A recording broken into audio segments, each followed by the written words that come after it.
କହିଥା ମୁଁ ଯାଏ ବିପଦ ସମୟରେ କିଏ କାହାର ସାଙ୍ଗ ହଉଛି ଏମିତିରେ ତ ଏ ଖୁସି ସାଙ୍ଗ ସମସ୍ତେ ହଉଥିବ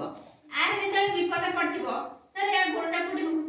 ବାଟ ଚାଲିଥିଲା କୋଉଠି ଝୁଣ୍ଟି ହେଇ ପଡିଛି ଚାଲିପାରିବ କି ରକ୍ତ ହଉଛି ତାକୁ ଟିକେ ନେଇକି ତାଙ୍କ ଘର ପାଖରେ ଧରିକି ନେଇକି ଛାଡିଦବ ନା ନାଇଁ ସେତେବେଳେ ତାର ସାଙ୍ଗ ହବା କଥା ହେଲା ବିପଦ ଯେତେବେଳେ ପଡିଥିବ ସମସ୍ତେ ସମସ୍ତଙ୍କ ସୁଧିବି ସାଙ୍ଗ ହବ ସେ ସାଇଲ ଟା ଗୋଟେ ବସେଇଲି ଭାଟୁ ଭାଟୁ ଦିଟା ବସେ ଗୋଟେ ବଡ ବର ଗଛ ଥିଲା କଣ ଥିଲା ବର ଗଛ ସେ ବର ଗଛରେ ହେଇଛି ନା କଣ ଦିନେ ଚଢେଇ ବସ୍ତା ବାନ୍ଧିକି ଦି ଚଢେଇ ରହୁଥିଲେ ତା ମା ଚଢେଇ ଆଉ ତା ଛୁଆ ଚଢେଇ ସମସ୍ତେ ବସ୍ତା ବାନ୍ଧିକି ରହୁଥିଲେ ଆଚ୍ଛା ସେ ବର ଗଛ ମୂଳେ ଉଲ୍ଲୁ ବୋଲି ଗୋଟେ ପିଲା ଥିଲା ହେଲା ଗୋଟେ ଛୁଆଟେ ଥିଲା ସେ ବର ଗଛ ମୂଳେ ଯାଇକି ଖେଳେ କଣ ଖେଳେ କ୍ରିକେଟ ବଲ ହଉ କି ହଉ ଯାହା ବି ହଉ ସେ ଖେଳେ ସେଇ ବର ଗଛ ମୂଳରେ ଖେଳେ ସେ ସବୁଦିନ ଦେଖେ ବସ୍ତାରେ ମା ଚଢେଇ ଅଛି ଆଉ ଛୁଆ ଚଢେଇ ବି ଅଛନ୍ତି କଣ ହେଇଛି ନା ସେ ସବୁଦିନ ଯାଇକି ଖେଳେ ଦିନେ କଣ ହେଇଛି ନା ସେ କରିଛି ମନ କରିଛି ଉଲ୍ଲୁ କଣ କରେ ନା ସବୁଦିନ ସେ ବର ଗଛ ମୂଳେ ଯାଇକି ଖେଳେ ମା ଚଢେଇ ଆଉ ଛୁଆ ଚଢେଇ ସବୁ ସେଇ ବର ଗଛ ବସ୍ତାରେ ରହୁଛନ୍ତି ହଁ ବସ୍ତା ସେଇଠି ଶୁଣ କଣ କହୁଛି ବସ୍ତାରେ ରହୁଛନ୍ତି ଅଜଗର ସାପଟିଏ ଦିନେ ଯାଉଥିଲା ବର୍ଷା ଆଡେ ତାକୁ କିଏ ଦେଖିଲା ଉଲ୍ଲୁ ଦେଖିଲା ଯେତେବେଳେ ଗଛ ମୂଳେ ସେ ଖେଳୁଥିଲା ଦେଖିଲା ହେଇରେ ଚଢେଇ ମାନଙ୍କ ବସ୍ତା ଆଡକୁ ଯୋଉ ସାପ ଗଲାଣି ଅଜଗର ସାପ ଗଲେ ଚଢେଇ ଛୁଆ ମାନଙ୍କୁ ଖାଇଦେବ ମା ଚଢେଇ କଣ କଲେ ନା ଡାକିଲା ଉଲ୍ଲୁକୁ ଡାକିଲା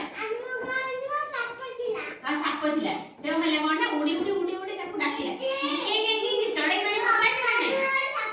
ଚଢେଇ ମାନେ ବୋବେଇ କୁଲ୍ଲୁକୁ ଡାକିଲା କୁଲ୍ଲୁ ଦେଖିଲା ସାପ ସେଥିପାଇଁ ଯାଉଛି ସେଥିପାଇଁ ମା ଚଢେଇ ତାକୁ ଡାକୁଛି ସେ କଣ କଲା ନା ଗୋଟେ ବାଡିରେ ସାପଟାକୁ ଫୋପାଡ଼ି ଦେଲା ଦୂରକୁ ଫୋପାଡ଼ିଦେଲା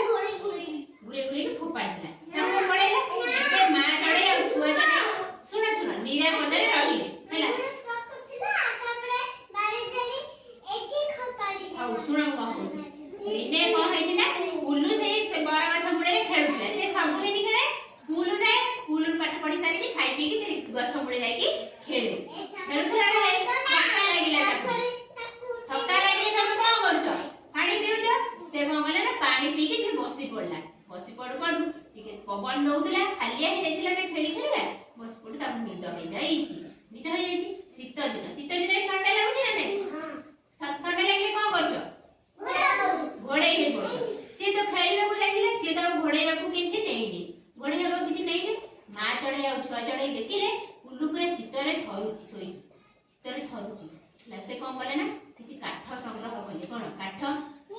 ନିଆଁ ଲଗେଇଲେ ଉଲ୍ଲୁ ପାଖରେ ନିଆଁ ଲଗେଇଲେ କଣ ହବ ଶୀତ ଦିନେ ଗରମ ଲାଗିବ ଟିକେ ନିଆଁ କଣ ହଉଛି ହଁ ଶୀତ ପଳେଇବ ତେଣୁକୁ ମା ଚଢେଇ ଆଉ ଛୁଆ ଚଢେଇ କାଠ ଆଣିକି କୁଲ୍ଲୁ ପାଖରେ ଜାଳିଲେ କୁଲ୍ଲୁର ଟିକେ ଆରାମରେ ଶୋଇଲା କଣ ପାଇଁ ତାହେଲେ ସେ ସେଦିନ ସାପ କବଳରୁ ତାକୁ ବଞ୍ଚେଇଥିଲା ବୋଲି ଆଜି ଶୀତ ଦାଉରୁ